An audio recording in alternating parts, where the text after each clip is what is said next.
This episode is for the fantasy sickos because on today's episode of the Regression to the Mean podcast, we have our way too early top 50 rankings for 2024. Yes, you heard that right. Our 2024 rankings and the 2023 season isn't even over yet. I am your host, Shaun Moran, and I am joined by my co-host, Keegan Thompson and Aidan Haller. Keegan, how are we doing today, man? Dude, we're good. The bad man Bill Belichick is gone from the AFC East. He goes out in an embarrassing fashion with a loss to the New York Jets in Week 18 of the 2023 season. So, honestly, I couldn't be happier.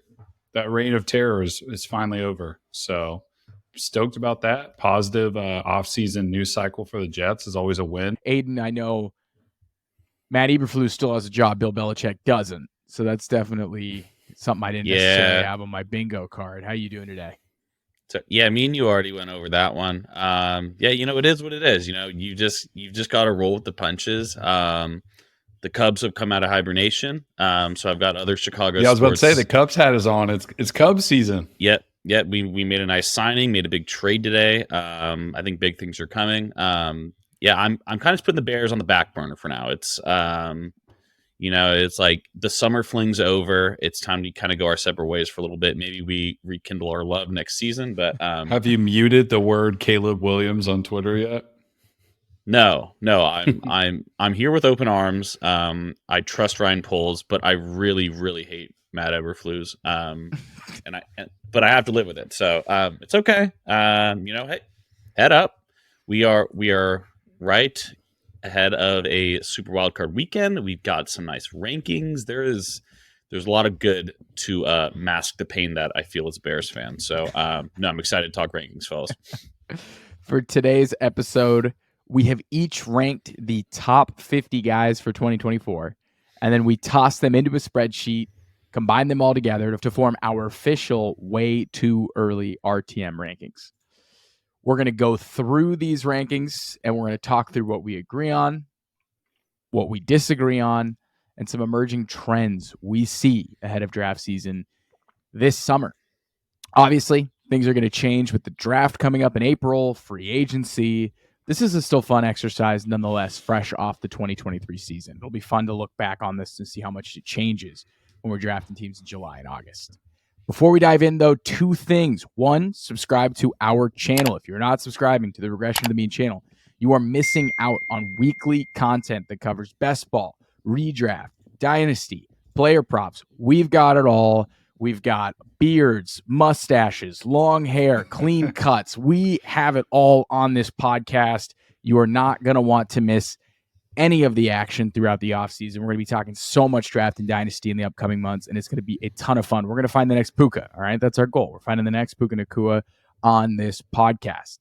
Second, if you want to play playoff best ball, you should play on Underdog Fantasy. And if you've never signed up for Underdog Fantasy, you should use promo code RTM to double your first deposit up to $100. Link is in the description. Got to play playoff best ball. If you are interested in playoff best ball and you do have an Underdog account, go ahead, go to our YouTube channel. We just dropped a strategy session with 2 live drafts. You didn't want to miss it. It was a great episode. You guys ready? Let's rock. Let's talk about top 50 player rankings. I'm pulling up the screen right now. I didn't think I'd be doing that with the season over, but we're back here. Okay. Oh yeah, no, we're screen sharing all off season, baby. So here's where I'm at here. I'm gonna go through the first 5, the next 5, the next 5, the next 5, and then we'll go when we get into the 30s and 40s, we'll go by 10. But I broke it into semi tiers here. Nothing official yet, but just to make this easier to go through. So our top 5 that we have here heading into the 2024 season on the way too early rankings. Got Christian McCaffrey at 1, Tyreek Hill at 2, Ja'Marr Chase at 3, Justin Jefferson at 4, and CeeDee Lamb at 5. So wide receiver heavy to start in the top 5. So I think if we're going to take a look at things that we don't really see eye to eye on, because we really have all of these guys in our top 5, the major differences here is Keegan has Ja'Marr Chase all the way at 2, Tyreek Hill at 4, and Justin Jefferson at 5. So I guess the first thing that I want to start out with, Keegan, why Ja'Marr over Tyreek and Justin Jefferson. It's this list of wide receivers I have right here. So Jahmyr, CeeDee, Tyreek, Justin Jefferson are like the same tier for me. They're the elite wide receivers that I think offer you unlimited upside in fantasy football. It's kind of just a preference. I honestly almost put CeeDee at 2. With Jahmyr and CeeDee, I know who their quarterback's going to be. I know the system that they're going to play in, and I know Jahmyr is capable of being the best wide receiver in the NFL. So this is kind of like a gut feel ranking that I have here. Tyreek and Miami are obviously always an opportunity for him to go absolutely nuclear. I mean, he was 3rd in the league between wide receivers, tight ends, and running backs in fantasy points per game this year. They're just inconsistent. Like Miami and Tua is like, I think there's shortcomings with their offense, and I think people can figure them out. Now Tyreek is a little bit of a cheat code, but I don't think it's so much a huge difference. Like I wish I could just put 2A, 2B, 2C for these guys right here and have them kind of all together. And then with Justin Jefferson on the back half of that for mine, I don't know who their quarterback's going to be. It's probably going to be Kirk, but I just don't know who that quarterback situation is going to be. I don't know how that shakes out for the Minnesota Vikings, but I kind of consider them all the same. This is just a preference and me trying to take a shot at calling Ja'Marr Chase as the number 1 wide receiver next year. I love it. A lot of people did that this offseason. So, the year after. My thing with Tyreek is before he got hurt in week 14 with the ankle injury, he played in 12 games and was a top 5 finisher in 9 out of 12 games.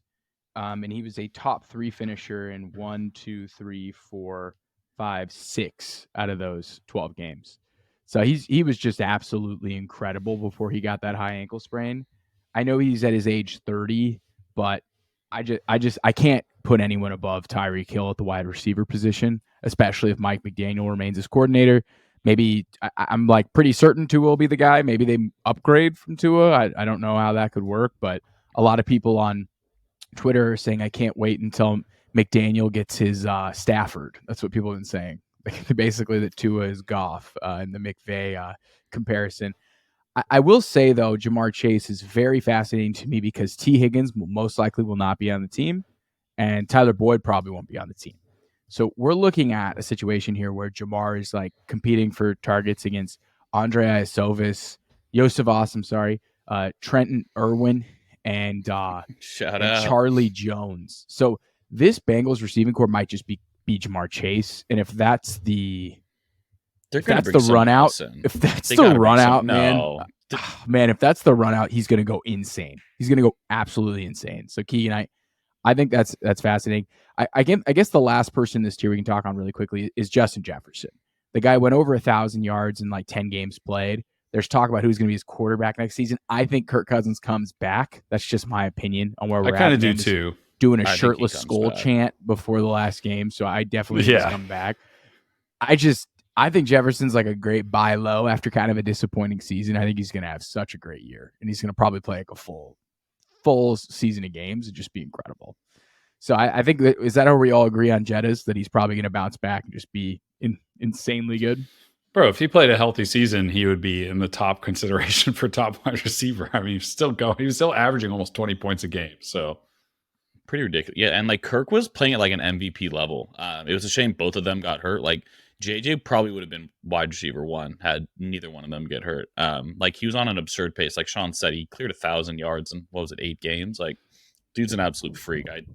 I had to show restraint and not put him 2, but these 4 wide receivers, like you could flip them any which way. Like I think they're all on a pretty even playing field. If you get one of those 4, like I'm pretty happy until you get into the next wide receiver tier. Like they're all pretty lockstep. Personal preference. Yeah. What quarterback do you want your top draft pick to be thrown to them? Yeah, exactly.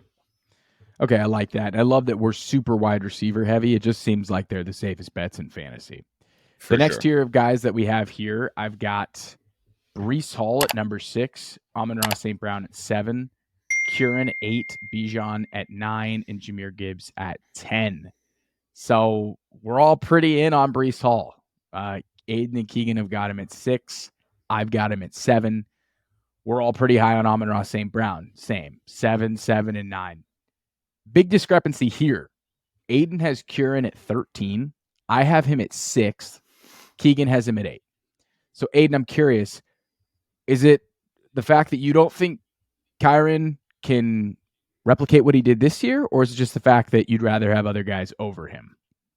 It's a bit of both. I think like his volume is super unsustainable. We saw him miss time this year already. They're going to run him into the ground. I also think they just bring in, someone to kind of match him. I doubt that the plan going into next year is just roll out Kyren with like no one else to kind of, touch the football whatsoever in terms of the ground game there. And then kind of to your point too, I just prefer other people. Like he's my running back 5. I think Bijan is going to absolutely explode next year in a real offense. Jahmyr Gibbs down the stretch was an absolute beast. So I'd rather have those guys in year 2. I like Kyren. I've still got him at 13, but if I'm in the first round there in the middle of the round, I'm taking either one of those other 2 year 2 running backs I mentioned, or some of the wide receivers that we're going to get into kind of in this next little mini tier. So I don't know. I don't think lightning strikes twice in terms of his productivity. So, but we'll see. I'm willing to be proved wrong. It's just not with my first round pick. I am going in the exact opposite direction. I think that he's going to be the Austin Eckler of the next 4 or 5 seasons. I think Sean McVay absolutely loves this dude. I think Sean McVay is all about workhorses. I think injury concerns super legitimate. He's dealt with a ton of ankle issues so far in his young career, but he was number 2 in expected fantasy points, number 2 in fantasy points at running back this year. I just also really want to be in on this Rams offense. As long as Sean McVay is the play caller, Matthew Stafford's the quarterback, and that O-line is decent, I feel really good about investing in the pieces in this offense. So that's why I have him ahead of Breece. I love Breece. Breece had a really strong end of the season. A lot of his production was buoyed by receiving production, right? Receptions, yards, touchdowns as a receiver. Obviously, this offensive line will be better.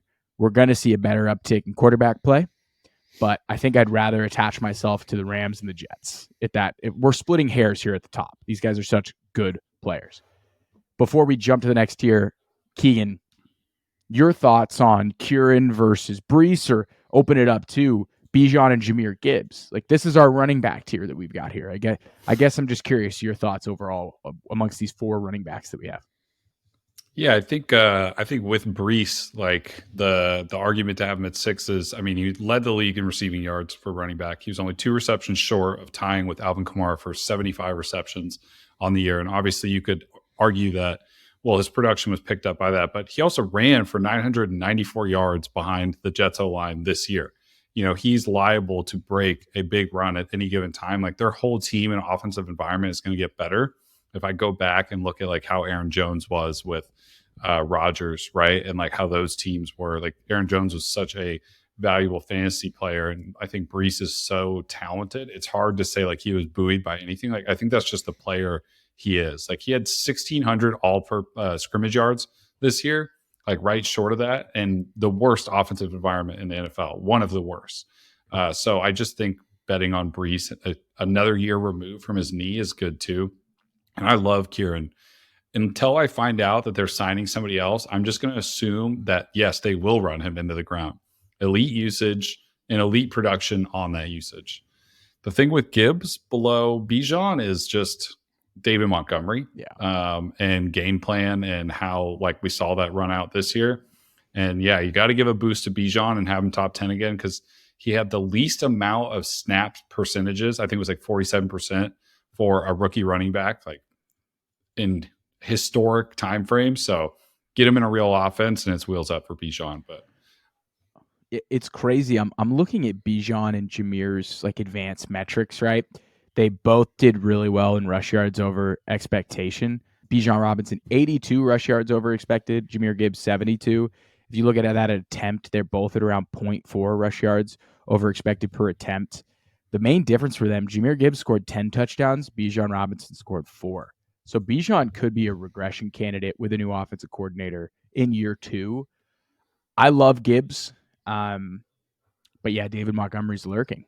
He just is. So it's just something you got to keep in mind. You're going to be drafting your first running back in a committee in the first round. Like that's something you got to be comfortable with Jahmyr What's Gibbs. interesting too is I would love to see Jahmyr Gibbs increase his ADOT too. Like as a receiving back, he had a really low ADOT this year, and it's not a bad thing. He's still catching footballs, but I would love to see that go up. So yeah, we thought that was going to kind of be his bread and butter, and yeah, he was like way more effective as a runner than I think anyone thought, which is great. But yeah, like the receiving is kind of where we thought he was going to make his bread in the NFL, and so yeah, I think there's a ton of room for upside there. But yeah, fingers crossed. You taking Bijan over Gibbs, Aidan? If you had to draft today? Oh yeah, 100%. Okay. Moving on to the next tier of guys here. I've got Puka Nacua, AJ Brown, Garrett Wilson, Jonathan Taylor, Brandon Aiyuk. Puka, seems like we're all pretty in on Puka. Keegan has him higher than me. I feel my manliness being tested here with someone having Puka higher than me. But we're all in on Puka as a first-round pick this upcoming season. If you look at his production as a rookie, 99th percentile. It's in the Ja'Marr Chase, Justin Jefferson. Whether or not we think he is that kind of talent because he was drafted in round 5, his production was absurd. So he's going to be a fringe or in round 1 pick. And again, if Matthew Stafford's the quarterback and the offensive line's good, and Sean McVay's calling plays, sign me up for anyone in this Rams offense. Yeah, my thing with Puka is like if Puka didn't exist and you were going into last year, assuming everything that you just said, you'd have Cooper Kupp as a top 10 fantasy pick, would you not? Yeah. It's like Cooper Kupp's getting older. We'll talk about him later in the rankings. Like, so I just slide Puka in right where I would draft Cooper Kupp next year if it was the same situation. Moving on to the next guy. Again, AJ Brown. I've got him at 13. Keegan's got him at 12. Aidan's got him at 8th. Aidan, I'm curious to know your AJ Brown ranking and where you're at with that. Yeah, I love AJ Brown.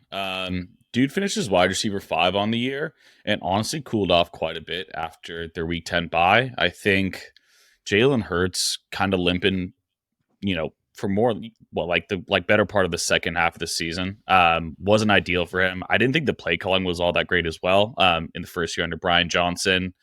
There's no telling if he's even going to be back. I'm kind of under the assumption that Brian Johnson will be back just for the sake of this exercise, which I think will be beneficial for this offense. On top of that, he's just super durable. It's a guy that's missed a total of 6 games in his career thus far.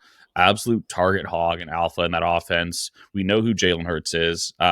This was a down year. I expect him to kind of regress positively in terms of his passing numbers. So I love AJ Brown. I think I've got him as wide receiver 6, looking at this. Yeah, wide receiver 6. I just love the situation. I love his pass production. Feels like just a super safe pick for me. Kind of like going back to like the Kieran pick. Like this is a guy that I am very safe with picking in the first round, whereas Kieran, that's not a guy that I'd personally like to use my first round draft capital on. Yeah, I feel like AJ Brown's a safe pick. If they bring back Brian Johnson, we know he's going to see like a 45% first read target share like he got this year. If they bring in a better OC, maybe the offense just gets better. So he probably benefits regardless. Eagles just weird vibes right now. That's probably why it's negatively impacted. It's weird. The last month plus has been wonky, but we'll see. He led the NFL in first read target share. Like that's true alpha in AJ Brown. And I think he played every game this year. Yeah. He only got hurt in week 18. Yeah, he didn't miss a game this year or last year. He's got clean bill 2 years in a row. I'd assume he plays on Sunday too. The running back that we have in this tier, because we have Garrett Wilson and Brandon Aiyuk. Both of us are pretty in on Garrett Wilson. Aidan, way higher than Keegan. Way to be a Jets homer for Keegan. Did Keegan pay you for that, for the Garrett Wilson ranking? No. I think Wilson's going to go crazy if he has a real quarterback, right? It's like DeAndre Hopkins. It's like DeAndre Hopkins where he had to play with bad QBs and still was good. And he's going to have his huge breakout when he has his Kyler or Deshaun season. So we were so robbed. We were so robbed of an absolute explode. But he still cleared 1,000 yards, right, Keegan? Yeah. He still hit 1,000. Yeah. And it was pulling teeth. Like it was tough. It wasn't easy. You could just go look at his expected fantasy points per game and compare. I mean, his expected fantasy points per game are 18.4, which is good enough for 8. Like that's the number 8 expected fantasy points per game among like running backs, tight ends, and wide receivers. And he ended up only putting together 13.1 points a game. Like there's so much meat on the bones, and I don't know what their second wide receiver situation is going to be. I know they're going to try and bring a big fish in for free agency, but they're going to funnel that offense through Garrett Wilson next year. So Yeah, 1,000%. The big discrepancy that we have in this range is Jonathan Taylor. So Aidan's got Jonathan Taylor at 17. Keegan has him at 13. And I have him at 11. So I just think healthy Jonathan Taylor with healthy Anthony Richardson in year 2 of Shane Steichen's offense with improved offensive line play, I think he's going to average like 5.5 yards per carry. I do think there's always this idea that maybe Steichen just likes committees. So we're going to see more of Zach Moss or another running back like an Evan Hull more than we want to next year. I just feel really good about this Colts offense and Jonathan Taylor. We saw him go absolutely ape shit in week 18, and I just think that's sign to come of what JT is going to be capable of in 2024 with Shane Steichen. Moving on to the next tier of guys. Travis Etienne, DJ Moore, Saquon Barkley, Rachaad White, and Deebo Samuel. We're kind of all over the place with Travis Etienne. Aidan at 14, me at 18, Keegan at 21. That run game was atrocious, and he still was pretty good. He faded down the stretch with that run game. I'm still torn about how great of a running back he is in that bell cow role. I think he probably would have benefited more if he had like a compliment in a more of a committee situation, but he had one of the most absurd roles in all of fantasy football. Aidan, are you just banking on Etienne just to stay the lead back in the role to stay consistent in 2024? Yeah, I'm kind of just well, yes, with that lead role, but I think that offense too. I think they positively regress. Like they were kind of atrocious once they got to midfield, and it just feels like that offense is going to improve. I think Trevor bounces back a bit for as much shit as I give Trevor. I actually do think he kind of bounces back. It's more so just a bit at this point. But yeah, no, I think he's got a pretty clear-cut role, catches a ton of passes. They're going to bring an offensive line help. I think the offense in general just improves at kind of every level. And, he's on the field typically, 3 downs most drives. So I really like the role, and I really like what I saw this year with, a pretty tough, like supporting cast at the line. We're all in on DJ Moore, it looks like. We're kind of all over the place here on Saquon Barkley. So Aidan has Saquon at 24. I have him at 14. Keegan has him at 18. I'm just assuming Saquon's going to leave and be the lead back for a team somewhere else. He scored 10 touchdowns in a really bad Giants offense. He still looked great as a receiver. And when he actually had good blocking and good game scripts, he looked pretty effective. So I don't think Saquon's lost his fastball at all. I think he was actually pretty good this season, all things considered. In rush yards over expected, Saquon actually finished right ahead of Isaiah Pacheco, Najee Harris, Derrick Henry, Bijan Robinson, and Jahmyr Gibbs, and right below Kyren Williams, James Cook, and Raheem Mostert. So he had a pretty good season, all things considered. I don't think he's cooked, and whatever team picks him up or signs him to be their lead back, I think he's going to be really good. So are we just like kind of murky about his situation and we're downgrading him in these rankings? Or do we think that Saquon, regardless of where he goes, his bell cow status is over? I'm not really, I don't think I'm down on him. I think like top 20 pick is still really good for Saquon, like at this stage of his career. And the only running backs that I have above him in my rankings are Rachaad White, Jonathan Taylor, Jahmyr Gibbs, Bijan Robinson, Kyren Williams, and Breece Hall. Like that's not a bad crop of people to take before Saquon. Like he's still, that's RB8 for me that I have him right now. And honestly, franchise tag candidate, wouldn't be surprised if they do it again. And he just remains with the Giants. And they had such an up and down year. And the fact that he scored 10 touchdowns with DeVito playing, Tyrod playing, some Daniel Jones playing, I just feel like their team will smooth some things out next year. And it'll probably be back with the Giants. He likes being in New York. He likes playing for the Giants. I just feel like with a more consistent team around him and them kind of getting things going a little bit, we could definitely see him finish as a top 20 skill position player. It's more so I don't know the landing spot, and two, like you'll kind of just see like my rankings are just more wide receiver heavy. Okay. That's kind of just been my approach the last 2 years, and it's worked to some degree, worked not. Like I don't have many backs ahead of him, but the uncertainty with his future and kind of just more like the safer floor with wide receivers is kind of why I've kind of pushed him down. Like you won't see that I have many running backs ahead of him. That you guys don't as well. It's mainly just a lot of wide receivers I kind of slid up. Well, a wide receiver that didn't slide up and who finished in 20th in our cumulative rankings, or I think, around 20th, is Deebo Samuel. Aidan's got him at 27, Keegan at 15, and I've got him at 19. This is a bit at this point. You've got Deebo at 27. It's gotta be a bit. This is a bit at this point. What's going on? I think it has with to be a bit. Deebo at 27? I knew it was coming. I've been pretty consistent in my takes with Deebo Samuel, and like the results are pretty accurate too. So for starters, like there's no alpha in that wide receiver room. Aiyuk and Deebo, as long as they're coexisting, are going to be splitting touches. So like all the wide receivers I have ahead of him outscored him and or are the alpha in their offense. Like DJ Moore, Michael Pittman, Chris Olave, Davante Adams, Keenan Allen. Like these are all the very clear-cut ones in their offense. Garrett Wilson obviously didn't outscore him, but that role was significantly better. Aiyuk out-targeted him, out-yarded him, missed less games. He's 3 years younger. I've been Team Aiyuk pretty much since last offseason, and I'm not going to flinch here. Aiyuk is my target when it comes to redraft and dynasty. Deebo is my best ball guy. It's just kind of the way that I like looking at Deebo. I think it's, the floor and ceiling, like it's a very wide range of outcomes. And I know down the stretch, he was awesome. I know. Early on wasn't pretty, and then he missed some time. So, the odds of you locking up like a 1 or 2 seed with Deebo in your leagues, I'd be pretty shocked. You would have had to nail the rest of your roster. And the situation's just not changing. Like no one's really coming. No one's leaving. I know I was joking with Shaun earlier.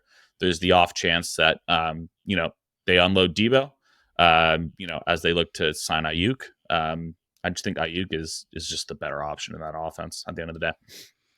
Yeah, I get it. Deebo's just going to be a more efficient guy. I mean, Aiyuk was incredibly efficient this season. Yeah, for sure. Deebo's going to be a touchdown guy. I can't, because Keegan's got him at 15. You've got him at 27.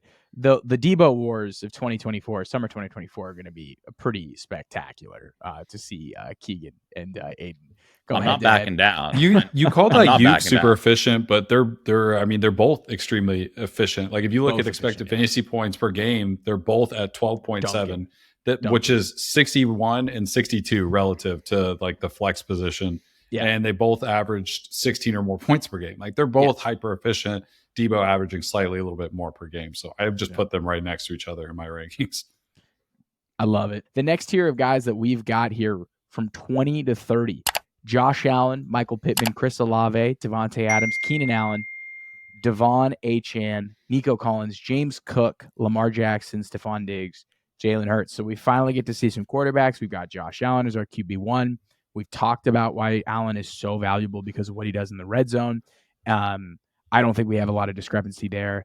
I'd say in this tier, one that we're all over the place is Nico Collins. I've got Nico all the way up at 21. Keegan's got him at 26. Aidan's got him at 31. This is for two reasons that I've got him so high. One, CJ Stroud, I think, is going to be better in year 2. 2, I think that Tank Dell is going to take a while to recover from the broken leg. So I'm not going to personally be drafting a ton of Tank Dell because of that injury he sustained. Whether or not he's back in week 1, broken leg injury. Tony Pollard just had a smaller leg break and looked like a completely different player afterwards. So all people heal differently. I'm just going to kind of mentally check out on Tank Dell in 2024 and aggressively buy into Nico Collins. So that's why I've got him higher. Surprised to see Aidan, who literally I think has Nico Collins tatted across his back. At 31. Die for you, Nico. Die for you, Nico. The big one in this tier that I saw from you guys. So you guys both had Lamar over Hurts. Is that because you're projecting the tush push being gone? No, the tush push will stay. It's look at what Lamar did in the back half of the season, like post bye week with Monken, and I think you see like a much more dynamic fantasy quarterback, more true to what he was in his MVP season. Then it was like a completely different like fantasy player after the bye week. And with Hurts, it's his point production will always be there. I'm kind of like estimating some regression overall for the Eagles with some of my rankings, like AJ Brown right at the edge of the first and not in the top 10 picks. And I'd like Lamar over Hurts. To me, is Hurts' running style has changed so much in the past 3 years. Like he's not ripping off those 10, 15 yard plus gains. His touchdown runs are all coming within 1 yard, obviously on the tush push. Like I think Lamar still offers more of an upside as a runner just because the way he runs. And it's not that he's getting like these QB sneaks, but he's adding some serious yardage on the ground with his attempts. And I also think like the passing numbers too. 5 touchdowns, in a game ending the season is like exactly what I thought the whole season was going to be for Lamar in the Monken offense. So I'm excited to see that kind of in year 2. Yeah, I think there's a ton of positive touchdown regression too coming for Lamar. Like the amount of times that we saw them get into the 5-yard line and Gus Edwards just like, just bonk us for a vulture was pretty criminal. So no, I think that offense is going to explode in year 2 again. Get Mark Andrews back, who missed 7 games. That's pretty significant. That is like very clearly his top That's guy, his favorite target, especially in the red zone too. Like a lot of those times that they're like deferring to run inside the 5-yard line. Like a lot of those used to be like quick Mark Andrews one hitters. So yeah, I just prefer it, and I think Keegan nailed the running part too. Jalen Hurts is getting like chased down by like defensive linemen these days. His rushing ability is nowhere near like Lamar's at this point, in my opinion. It's the tush push, the rushing touchdowns. He averaged They gotta 25 get rid of points it, a game. but I don't think they will. If they keep the tush push, I know Lamar's such a better quarterback. Kelsey might be gone though too, which is like a pretty big part of that tush push. If he's play. gone, yeah, I'm. That's a great point. If Jason Kelsey leaves, let's revisit. It almost Jalen seems Hurts. auto that he is retiring, which is like a huge factor in that tush push. He drives that entire play. And then the last question I had here is Stefon Diggs. I had Stefon Diggs at 32. Aidan has Stefon Diggs at 33. Keegan has Stefon Diggs at 22, which probably makes sense. Like we probably should be a little bit higher on Diggs just because what he's done historically. But you've got him over Keenan Allen, Keegan. I'm curious to know your thoughts for that. Keenan Allen is what, 31 or 32 now? 32. This will be his age 32 season. And you saw Keenan Allen be so effective this year because Mike Williams got hurt. There were stints where Palmer was hurt. Quentin Johnson was a non-factor. And then Austin Eckler was also a non-factor in the passing game. Like it was such a funnel to Keenan Allen that's just not sustainable.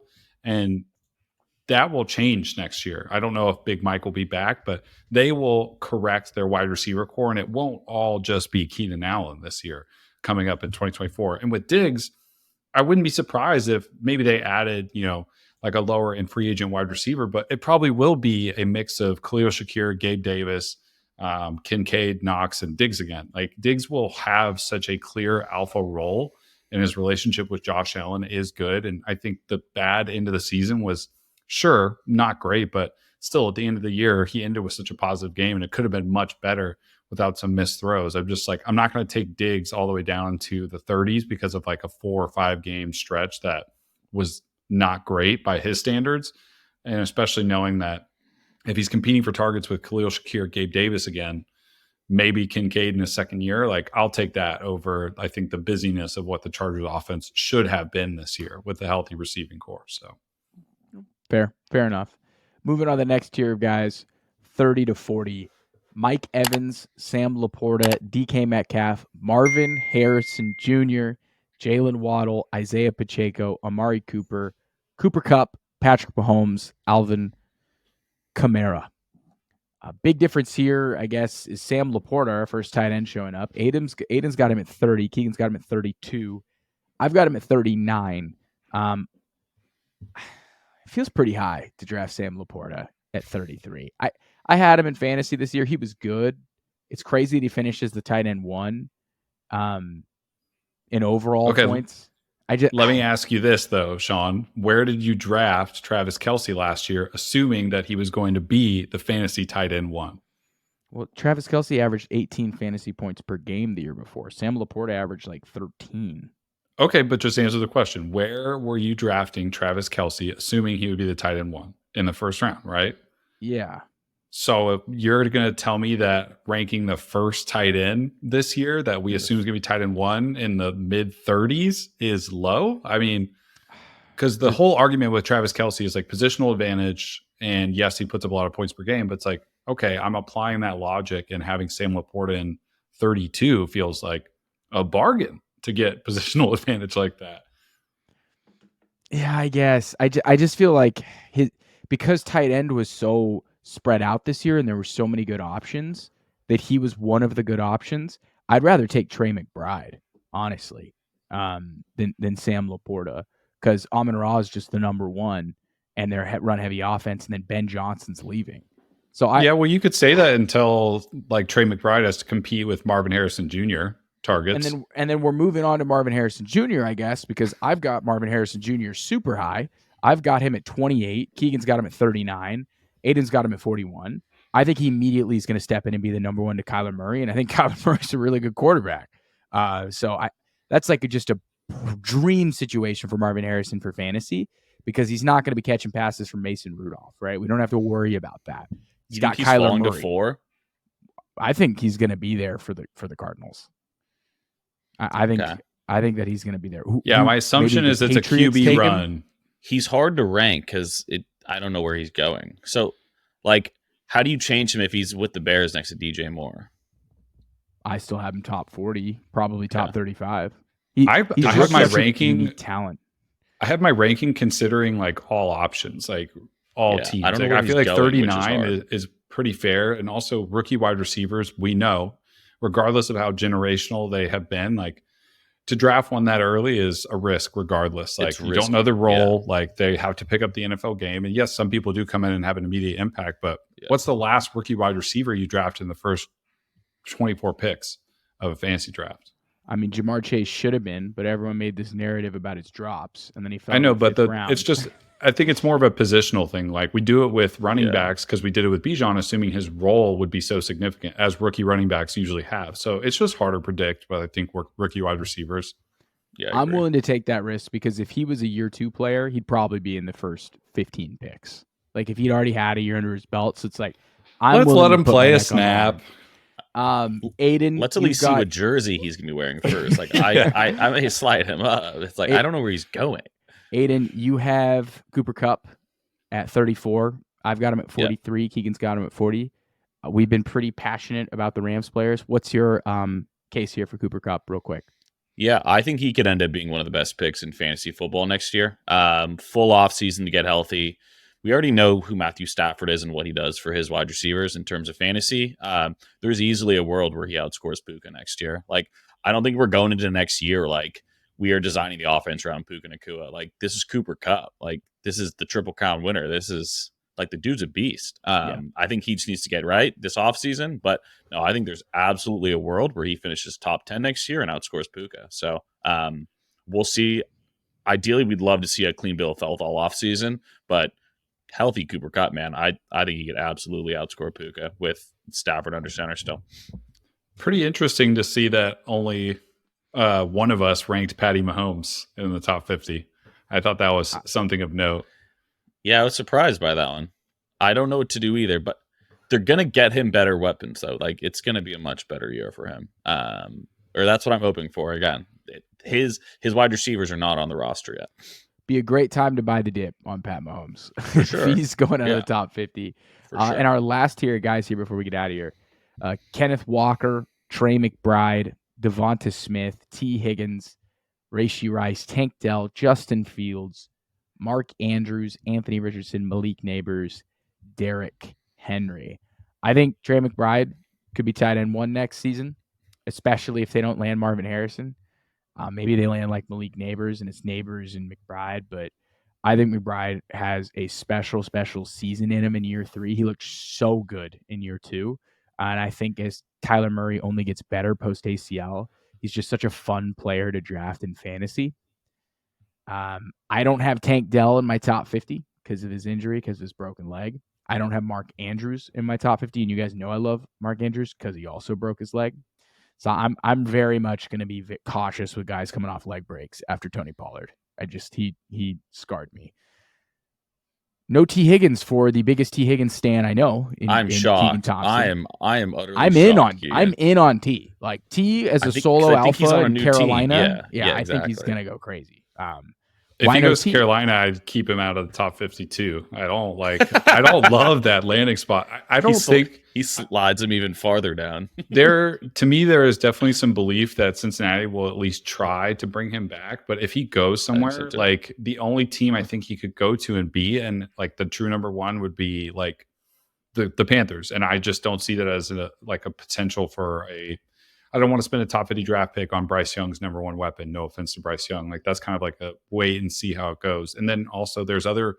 I'm not saying the Jets will do it, but like that'll be high on the list of to dos is to look over T. Higgins as a free agent. And it's like the other options for him are signing and still being a number 2 or a 1A to somebody's 1B. Like it's not clear to me that he's going to be an alpha in the offense. And if he is, the one offense that he might go to do that, I hate the landing spot of him going to Carolina. So I'll just like, you can see from my rankings too, like I have a bunch of wide receiver 2s in this range, like Cooper Kupp, Devonta Smith, Jaylen Waddle. Like maybe T. Higgins deserves to be in there as well too, but don't know the landing spot. Don't think he lands somewhere that allows him to be an alpha. I think Cincinnati's still the best spot for him to be for fantasy for right now. So if Frank Smith or Ben Johnson is the OC for the Panthers, I think you are underestimating how much better the Panthers could be with a better free agency class. I think I'm properly estimating how good the worst team in the NFL will be next year. Do you remember how bad? Do you remember how bad the Dolphins' pass offense was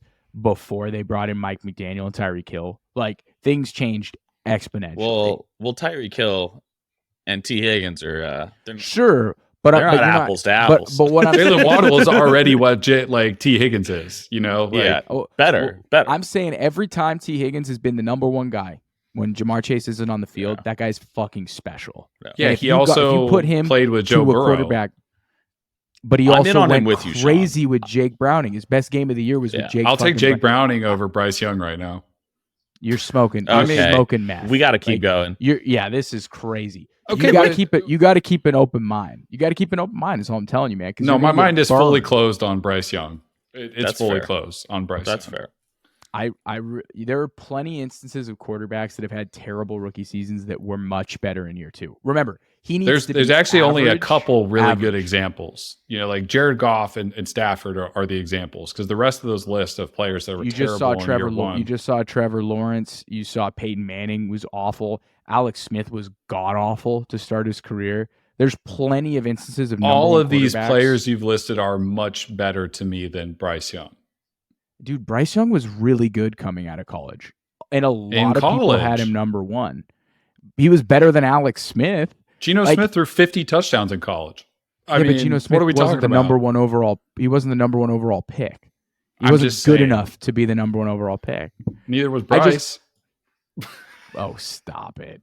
Stop it. If they bring in a real OC, if Frank Smith is the head coach of the Panthers and fix their offensive line and get a good head coach and good play make calling sure their management is better and make sure they have a better defense and they have a laundry list of things to do. Their defense is good. It was good. It's good. I'm just saying, like, they need improvement all around. Let's move on, boys. I'd rather draft T. Higgins on the Panthers than on the Jets. Okay, so last one, Aidan. No king here. Is there a reason why you were out on Derrick Henry in the top 50? Yeah, I'm good off that. I think the days of Derrick Henry are over. There's no guarantee he's even a starting running back next year. I don't think it's going to be in Tennessee. I don't even think where he goes, he could potentially be the starter. Lowest yards per carry of his career, lowest fantasy total of his career in which he played every game outside of the first year he was a starter. Turning 31, he's definitely slowing down. I don't know. It's just bad vibes. Let's put him in the Baltimore offense and see what happens.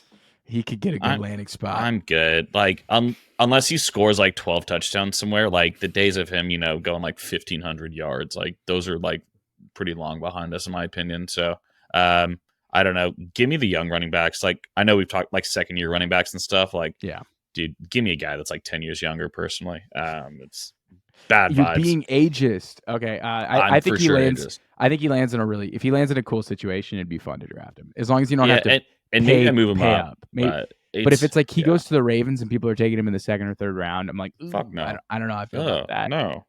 And then lastly, two guys that we're pretty much all in on are Rashee Rice. We both have him in the top 45, and Malik Neighbors. We've got him in the top 50. Any thoughts on these 2 wide receivers before we jump? Neighbors is a beast. I feel like a lot of people that are like like casually following college football, like you hear MHJ, like Neighbors would be wide receiver 1 in pretty much like every wide receiver class of like the last decade. Like coming out of LSU, like he's a better prospect than Chase was, like better prospect than Jettas was. Like the dude's a freak. The dude's an absolute freak. Like he grades better than all these guys, but like he grades better than fucking MHJ in a lot of places too. So I think like it's not that hot to take to say he's better than MHJ. I'm not saying it. I'm not coming out and saying it. No, that's how good this were guy better. is. This is stats how good were better. PFF, the top 10 seasons over the past 10 years. Neighbors is 23, beats Marvin Harrison Jr.'s 2022. Yeah. So like that's how good this prospect and is. if he lands with like Justin Herbert, like this is gonna be awesome. Doggy. Like awesome. So yeah, no, I'm fired up. Neighbors is a very good 1B in this wide receiver draft class. What if he lands on the Panthers? What are your thoughts on that? Keegan, what are your thoughts on Well, they don't have a Rice? pick, so we don't need to they don't have a pick there, so we don't need to do that. Keegan's gonna have a stroke. What are your thoughts on Neighbors and Rice, Keegan? 2 young emerging guys.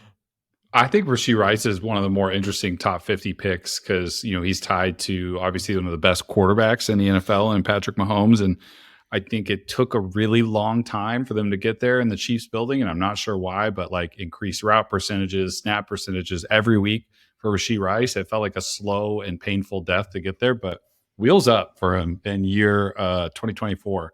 And I just think Kelsey regression, like, no more Tony bullshit. MVS probably gone. Like, there's not a lot of target competition for Rashee Rice. And I'm going to put him with the best quarterback. It kind of feels like a discount on a very talented young wide receiver with, like I said, Patrick Mahomes. So, and Neighbors, I have him top 50 just based off talent. Like, he's my number 50. I see where he goes, but yeah, the guy's a dog. Freak. He's going to catch those like. Scott Hansen's be like, wait until you see Malik Neighbors' 80-yard touchdown that he just hit. Like, that's the type of prospect Neighbors is. But that's the way too early top 50. We had more than 50 guys, I think, when I was going through it. But what are we going to do? I think we had 51 because like we aggregated it. Yeah, we aggregated it. But yeah, that was a ton of fun, guys. I'm very excited for the Deebo debates, the Bryce debates, the T. Higgins debates. I'm pro T. That's a very weird place to be in an argument. But I'll always be pro T. It doesn't sound like it. So much testosterone. I'm just not pro some of the outcomes that might happen for him, but we'll see. That's fair. All right, boys. Thank you for hopping on as always, and thank you everybody for tuning in. Until next time.